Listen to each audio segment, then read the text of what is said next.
like to play in rivers and streams? Yeah! Do you like to walk in the water, splash and swim? Yeah! Have you ever wondered what's living beneath the surface of rivers and lakes? How would you like to see a real aquarium full of animals from rivers and lakes around the world? Yeah! Let's go! Welcome to the big aquarium!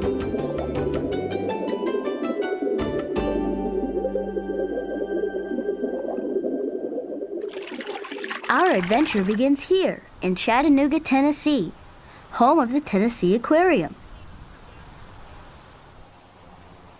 It's the largest freshwater aquarium in the world. Wow! Inside the aquarium are more than 9,000 animals and over 300 different species of fish. This very special building is designed to show the flow of the Tennessee River, from the mountains to the sea. At the very top, inside a glass pyramid, is the Cove Forest, a real forest with living plants and animals, even birds. In the other glass pyramid is the Delta Country, where there are alligators and ducks. There's the Gulf of Mexico tank, with giant fish, even stingrays. There's the Nickajack Lake exhibit, with giant catfish and bass. And there's a whole floor of exhibits on the rivers of the world, with some amazing creatures. And there's a lot more. Let's go!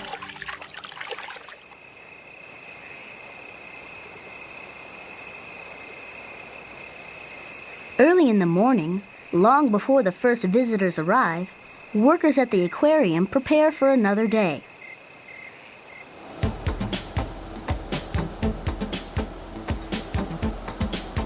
Cleaning crews go over the entire building to get it ready. It's a big job.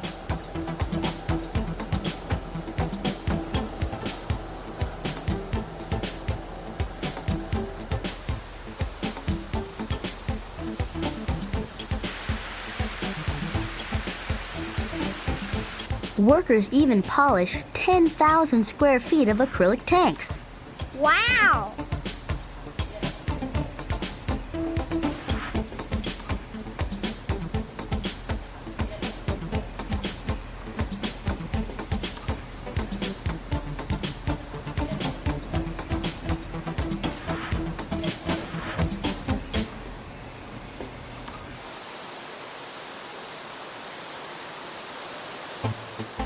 In the morning, Kevin Calhoun checks on the birds in the Cove Forest. He counts them every day to make sure they're all right. That's an eastern bluebird. That's an indigo bunting. A scarlet tanager. And there's a cardinal. And a rose-breasted grosbeak.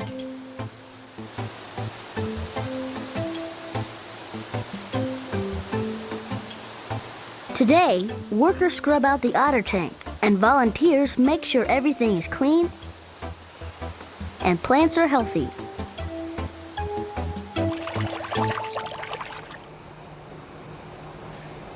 In this special holding area, Rico Walder feeds his turtles every morning. Guys.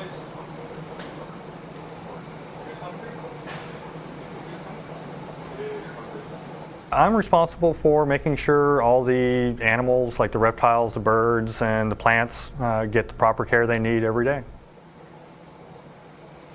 Rico watches over hundreds of turtles. They come here when they need peace and quiet, like when they are sick or when they have babies.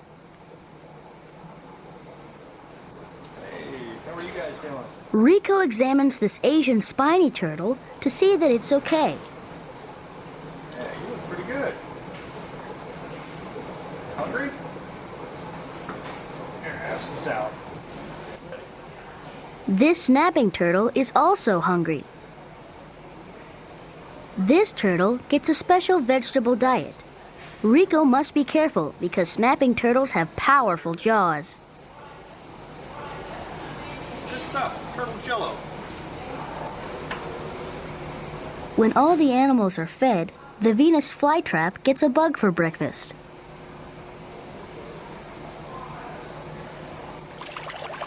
4,400 people today. Be on your toes. It looks like probably 150, 200 people coming up. Gene Dwyer meets with the service crew to discuss the day's events and get ready for the visitors.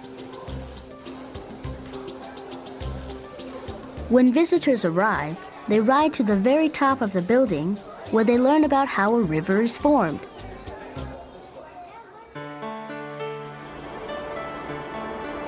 All rivers are born from clouds.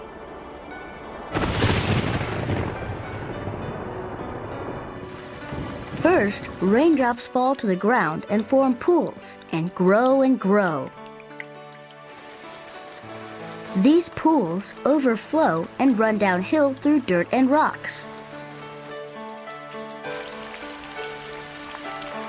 Over time, the running water carves a path and becomes a river.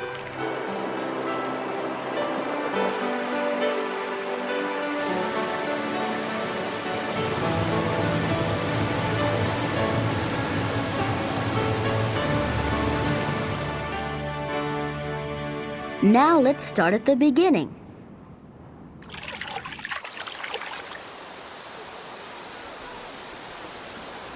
This is the Appalachian Cove Forest under the glass pyramid.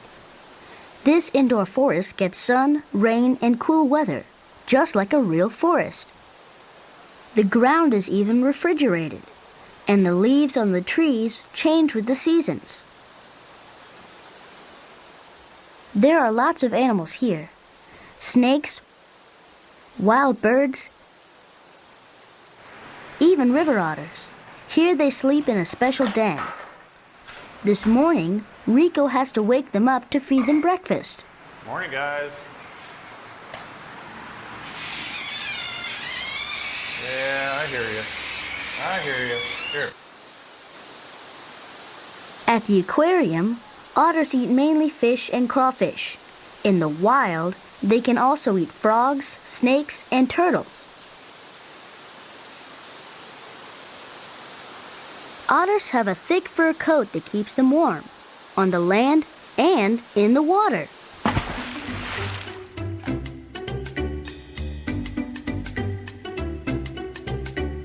Otters are great swimmers. At the aquarium, you could watch the otters above and below the surface.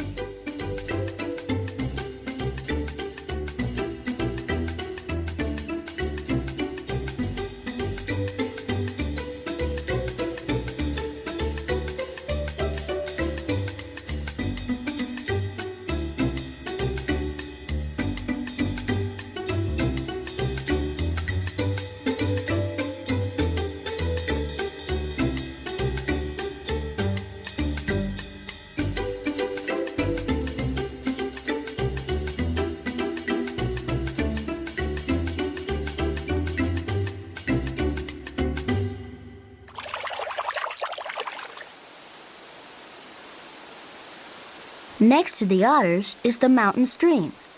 A waterfall creates a constant stream of water just like you see in the mountains.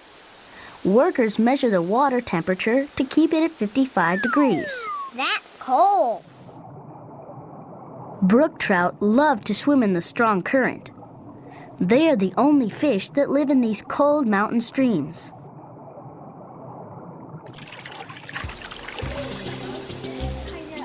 This is Delta country. It's a real live swamp with live animals, like this American coot and a wood duck.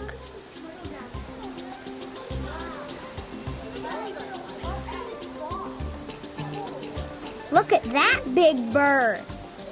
That's a little blue heron.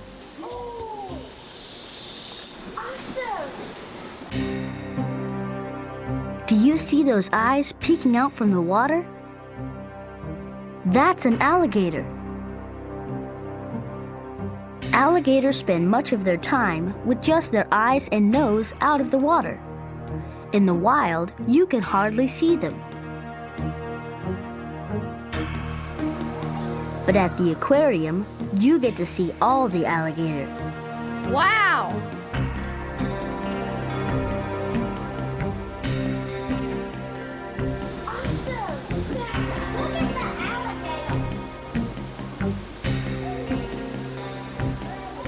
The alligator is the largest reptile in North America. There are lots of other animals that live in the swamp, like turtles. That's a big turtle. This is an alligator snapping turtle. They grow to be almost 3 feet long and weigh over 250 pounds.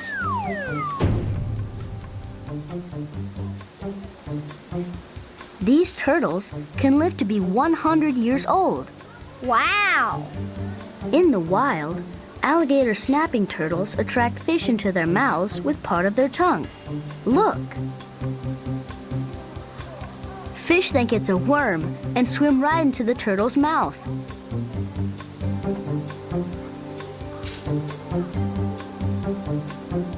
These turtles eat almost anything. They usually sit at the bottom of rivers and lakes and come up to the surface to breathe. They can stay underwater for up to 50 minutes.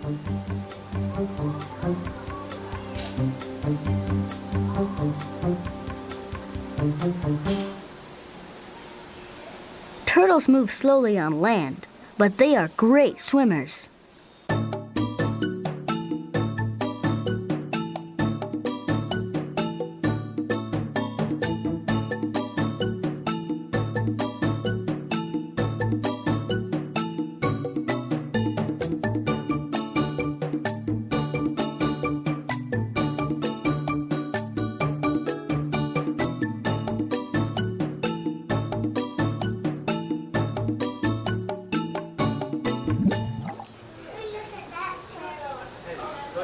The aquarium has more than 85 different kinds of turtles.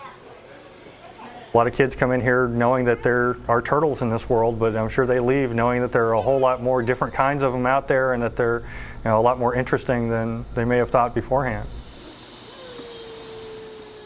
Look at these two turtles down there.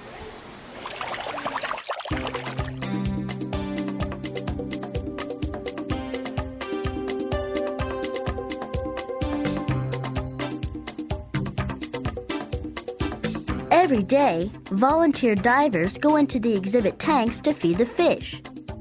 This is Lou Hudson. And this is Chris Laurent. She's a teacher who loves to work with the fish. The first thing we do during the day is prepare the food for the fish.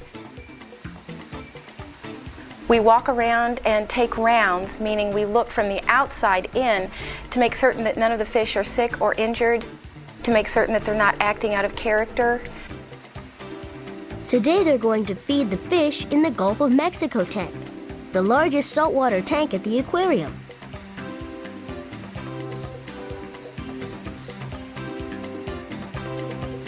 First, workers have to lower a special cage for the loggerhead turtle. They feed the turtle a special meal, so he has to eat alone. They also don't want the turtle to steal the other food from the fish. Time to go in. Lou and Chris love to dive with the fish. The physical sensation is amazing because you're weightless. You know, you're just floating. That's what those jackets are for, so that we're perfectly, neutrally buoyant, not going up, not going down unless we want to. We just hang in the water like the fish do. And literally fly through the water, using your breath to raise you up or to lower you to go over obstacles or under things.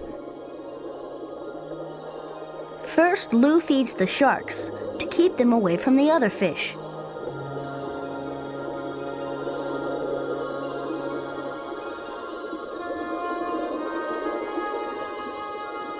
That's a bonnethead shark. It's a smaller cousin of the hammerhead shark.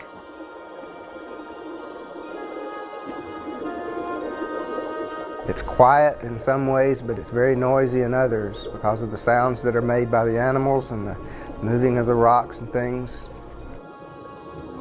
The fish love to be fed and let the divers know it. Broccoli.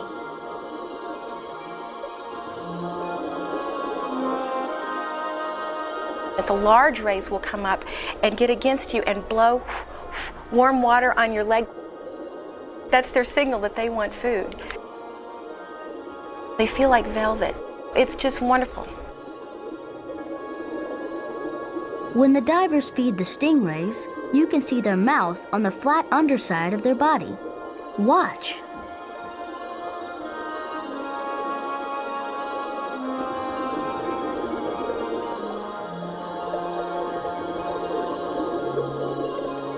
We actually get to get in and touch the animals, feed them, see them inches from our face.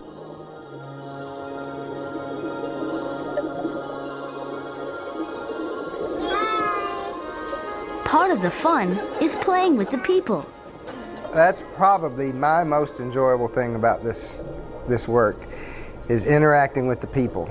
The children, they're mesmerized, and we can get down and play with them and, you know, put our hands on the glass and just have a lot of fun with them. And to see the excitement and the joy in their faces is worth every minute that I put in here.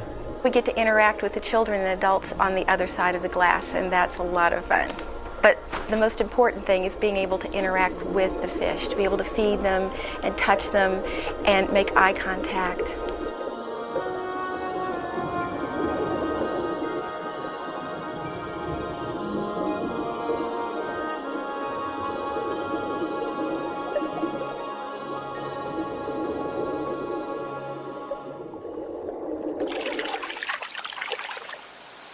The divers need special equipment, like wetsuits and air tanks to breathe underwater. How do fish breathe? Fish need oxygen, just like you, but they get it from the water.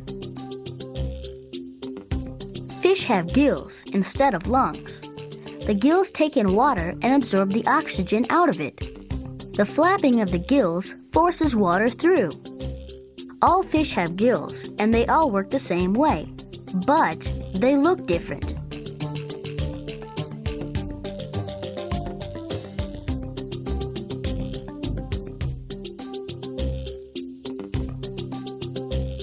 Sharks and rays have lots of small slits. Their gills don't flap, so they need to always move to keep the water coming through their gills.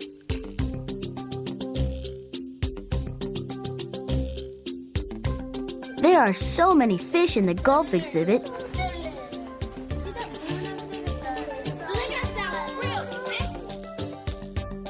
What are those? Those are tarpon. In the wild, they can grow to be over 8 feet long. Those are yellowtail snappers. They travel in schools. What is that? That's called a lookdown. It can grow to be 3 feet long.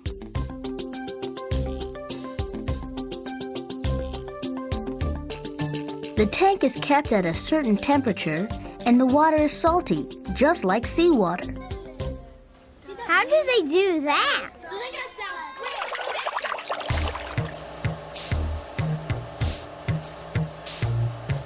In the basement of the aquarium is the master pump room. Here's where all the water is treated and filtered for all the tanks in the aquarium. Workers check every day to make sure the pumps are operating properly.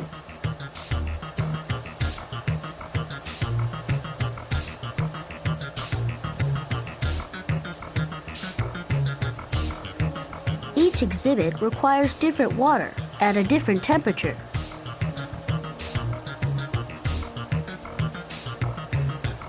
So all the pipes in the pump room are marked with color-coded symbols.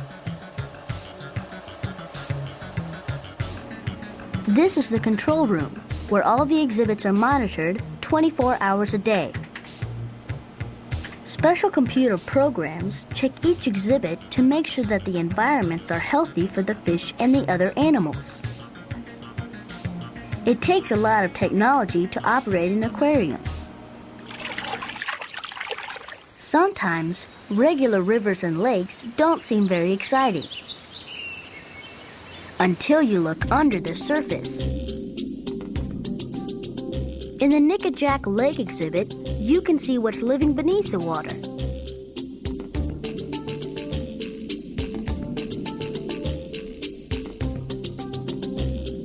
That's a bighead carp.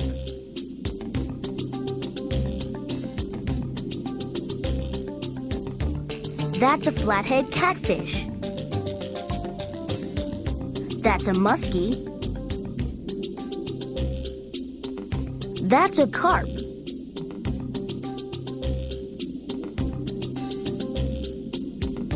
And that's a long-nosed gar.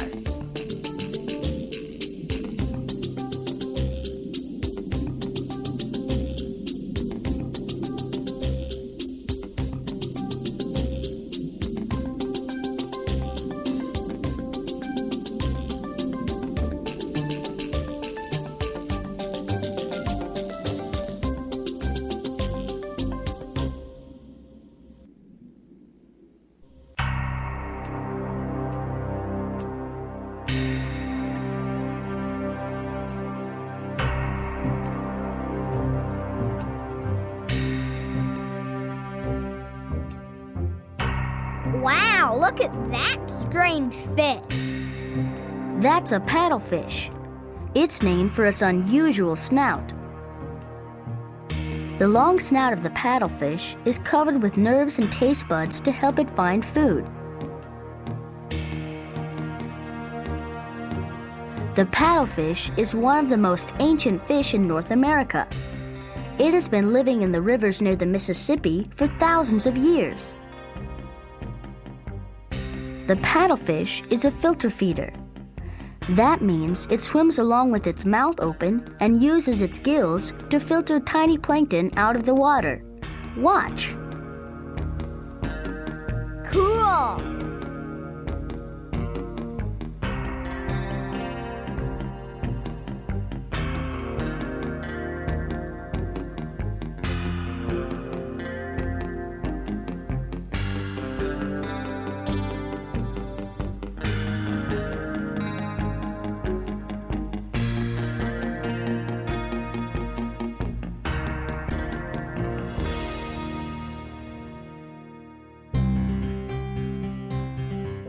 That's a hybrid striped bass. They are a favorite sport fish. In the aquarium, they'll never see a fish hook, and they can grow to be almost 3 feet long and weigh as much as 20 pounds. The aquarium helps you understand how fish live in their own world, under the surface. A lot of people may not have seen a gar up close and personal, or even a large blue catfish. It gets them personally attached to things that maybe they've just read about, or maybe things that they've seen from the end of a rod and reel.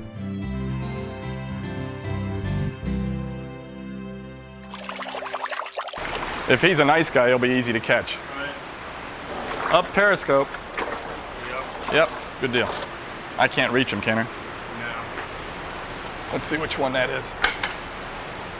Every week, Chris Keller visits the aquarium to check on the animals. He's a veterinarian who helps take care of any sick animals or fish. Yeah, well, everything here is nice and fat. Everybody gets to eat, right? Right, yeah, they're eating real well.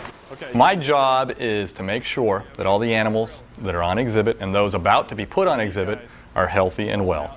Chris makes sure all the animals get healthy diets, and he spends lots of time working with the animals in the quarantine area. He stays very busy when he gets to the aquarium. Gained weight, right? Oh my gosh, he's gained a lot of weight. I touch base with the people that take care of the fish.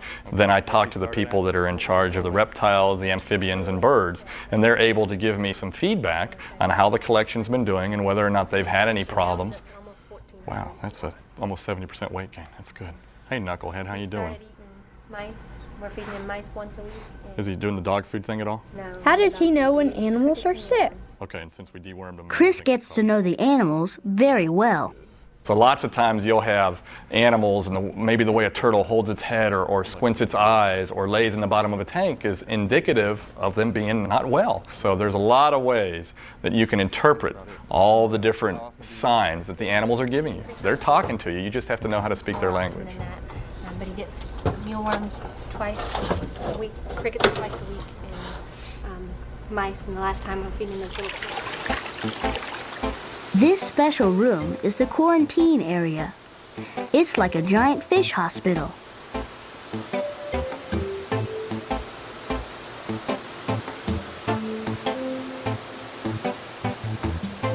Jeff Campbell and his team have an important job.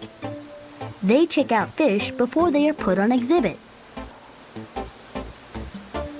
During this quarantine period, we make observations on the general condition of the fish, whether the fish is responding to feeding or not, whether there are any immediate health concerns. Before any animals are put on exhibit, they must stay here for at least 30 days. During this time, lab workers check to make sure they're not sick. Exhibit tanks at this point already have a certain collection of fish in them, and if we put new fish in there that brought with them some health problem, they could give it to the other tank residents.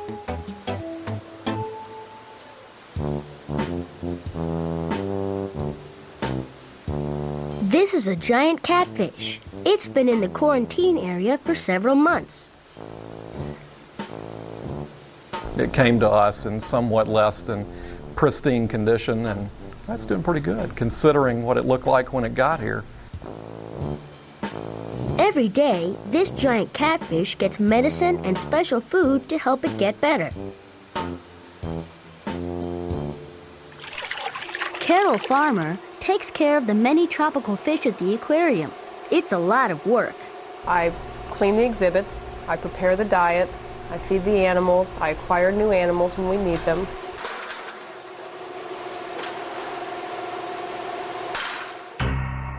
These are piranha. They live in the rivers and lakes of South America. Piranha are meat eaters, and they have really sharp teeth. They swim in schools and can be very fierce. Piranha eat meat, mostly other fish, but schools of piranha can eat a whole animal, and they can be dangerous to people if they're hungry. But these piranha are very well fed.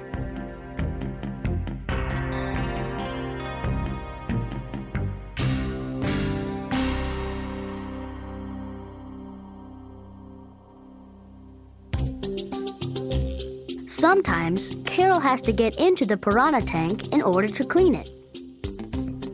When we do that water change, is we use a vacuum and we vacuum out any kind of debris, old leaves, uneaten food.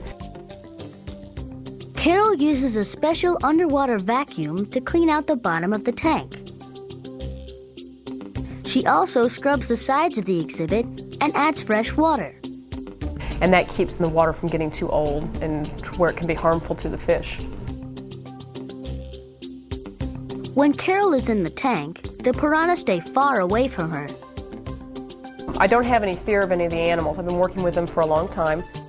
For Carol, waiting in the piranha tank is just part of her job at the aquarium. It's kind of refreshing. It's one of the few jobs that you can come in and get really dirty and nasty and then get cleaned up afterward, which is nice. An important part of the aquarium's work is to protect endangered species. What are they? Endangered species are living things that have almost died out. Dr. Paul Johnson and his team do research work with mussels. Mussels are important because they can tell us how the environment is doing. Mussels are usually the first animals to disappear in a stream or river. Mussels need fish in order to survive. See this lure? This is part of a mussel. When a fish eats it, a mussel can reproduce. If the fish die off, then the mussels die too. All of nature is connected together. Those animals are a legacy, not for just our generation, but for future generations. And when something is gone, it's gone forever. Scientists at the aquarium help save endangered species in many ways. We have a lot of fish here that are extinct in the wild, and the only place that you're going to see them is a place like this. And what a lot of zoos and aquariums do is they'll go out and they'll collect some of these fish before they're all gone.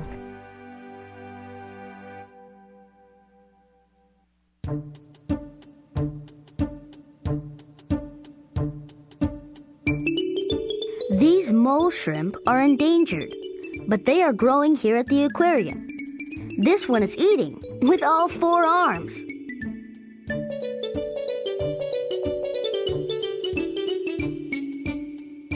Someday, these endangered animals may be put back in the wild. The different animals at the aquarium eat different meals every day. Feeding them is a big job. Some of the exhibits require an enormous amount of food prep. Most of the food that we prep is seafood. We do a lot of squid and shrimp. Some of the food is just like you eat. Broccoli. Birds get fresh fruits, vegetables, salads, and vitamins. And they also get mealworms. Yuck. A lot of these fish don't swim as much as they do in the wild, so you need to keep their diets a little bit leaner than what they would normally get.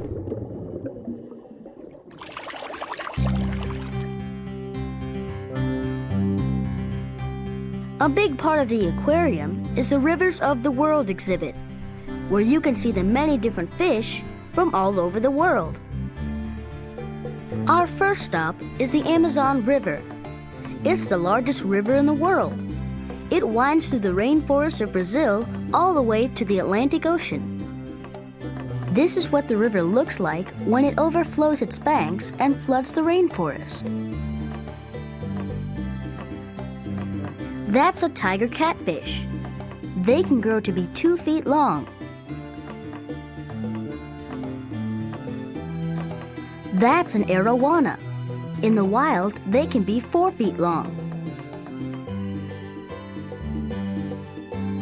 And that's a pirapatinga. It's a plant-eating cousin of the piranha. It grows to be up to 15 feet long. Wow! The St. Lawrence River flows from the Great Lakes into the Atlantic Ocean. The fish in this exhibit like cold water. This is a brook trout. This is a lake trout. And this is a lake sturgeon. They can grow to be 7 feet long. The Zaire River is located in Africa and flows into the Atlantic Ocean. Look at these fish.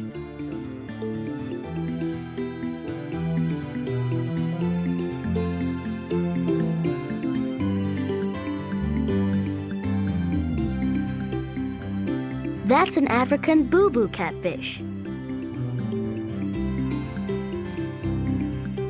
And that's a nurse tetra. Cool. This is the tropical Asian rivers tank. It's filled with exotic fish from all over Asia you won't find anywhere else in the world. The water in these rivers is warm, and they are full of plants and wildlife. That's a clown loach.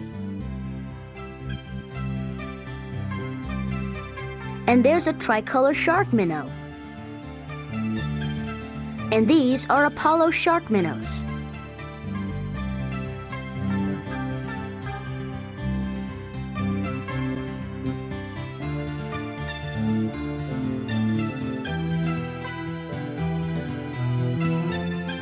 Those look like spotted goldfish. Those beautiful fish are called koi. They are famous and colorful pond fish from Japan. Many people keep them in garden ponds. The Volga River flows through southern Russia and into the Caspian Sea. The water in the Volga River is very cold, and there are not many green plants that live there. But there are lots of unusual fish, like these sturgeon. They are some of the most ancient fish still alive today. What's that? That's a beluga sturgeon. Some people at the aquarium call him Horace. He's from the Volga River in Russia. Beluga sturgeon can grow to be over 14 feet long. Their eggs are considered one of the great foods of the world, caviar.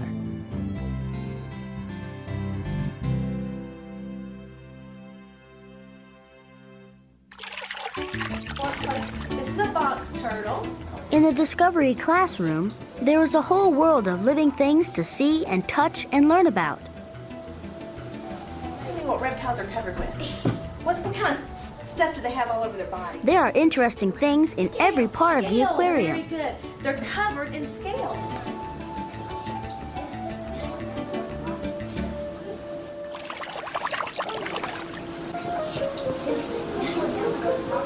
One of the most amazing features at the aquarium is the jellyfish display. This special exhibit has 8 different species of jellyfish. What are jellyfish? Jellyfish aren't really fish, but they are amazing living creatures. They don't have brains, eyes, ears, gills, or hearts, and their bodies are 97% water. Wow! A lot of folks have never really seen a jellyfish, and if they have, it was on a beach. I can remember first time when I was a kid, I walked up and you see this big blob, it looks like Jell-O. This is Dwayne Biggs. His job is to take care of the jellyfish exhibit. To him, jellyfish are very special. A lot of people don't appreciate what jellyfish really look like. They're very elegant. And when you see a jellyfish in a tank, what you'll see is these long, thread-like strings that are surrounding this bell-shaped body of the jellyfish, and those are called the tentacles. And the tentacles, that's what had the little stinging cells, the little things that harpoon-like things that go in your skin and release a toxin. Jellyfish can sting with their tentacles. That's how they capture their food. In the middle of those tentacles, you'll see these long, lacy, kind of wing-like appendages, and they vary with different types of jellies. Those are called the oral arms, and that's just what they are. They're an arm. That's what the jellyfish uses to kind of lick its fingers after it eats. How do jellyfish eat? In the ocean, jellyfish are so light, they just ride the currents feeding on plankton, tiny organisms floating in the ocean. Any prey that gets caught in their tentacles gets stung and swept into the jellyfish's mouth.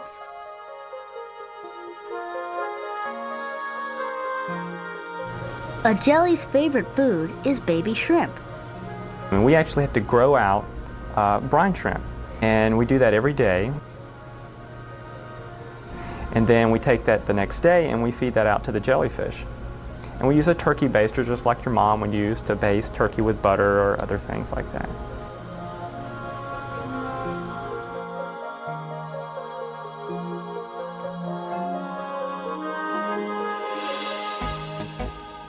Dwayne and his staff grow new jellyfish right here at the aquarium. We have a nursery, basically, for baby jellyfish here at the aquarium. And what we do, we have these little things that look like small little flowers, and they're called polyps. And we make those polyps produce baby jellyfish.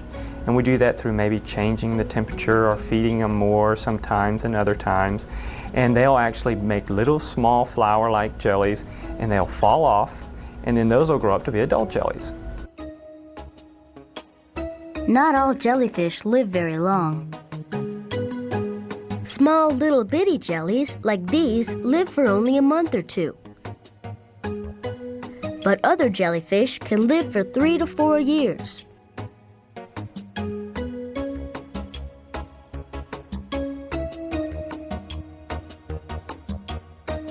Moving jellyfish is a very tricky job. Watch!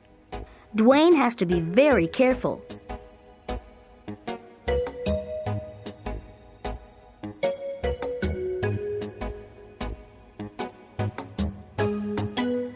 Scientists think there are about 200 different species of jellyfish.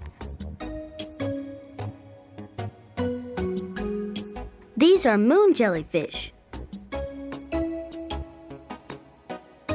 These are East Coast nettles. And these are lion's mane jellies. They're the longest animal on Earth. Fully stretched, they can grow to be 100 feet long, longer than a blue whale. Wow! You'll see what's special about jellyfish is the way they swim through the water, almost like they're dancing in slow motion.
A lot of folks have never really seen a jellyfish, so I think we open doors and let people experience things that they wouldn't normally get to experience.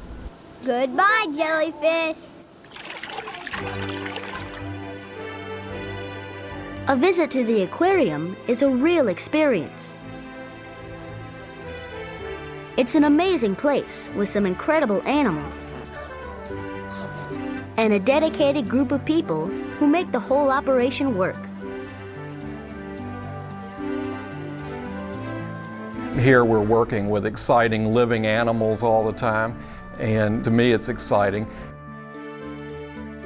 I never wake up thinking I don't want to go to work. There's something different every day. There's always something new.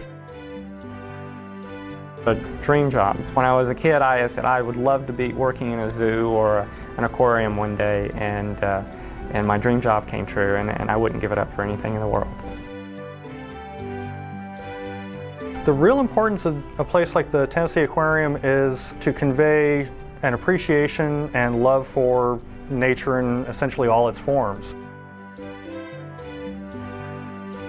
The stewardship of our natural environment and the understanding of how animals and plants interact with our earth is probably the most important message that we can give to our children. How important these animals are, how exciting and how beautiful they are, and that the water is very important, and you don't throw trash in the river. You try to protect them. I want to inspire the children to be concerned about environmental issues, about the animals and plants and birds, all the different creatures that we deal with on a daily basis, so that we can make sure that there's a world left that they can enjoy as well.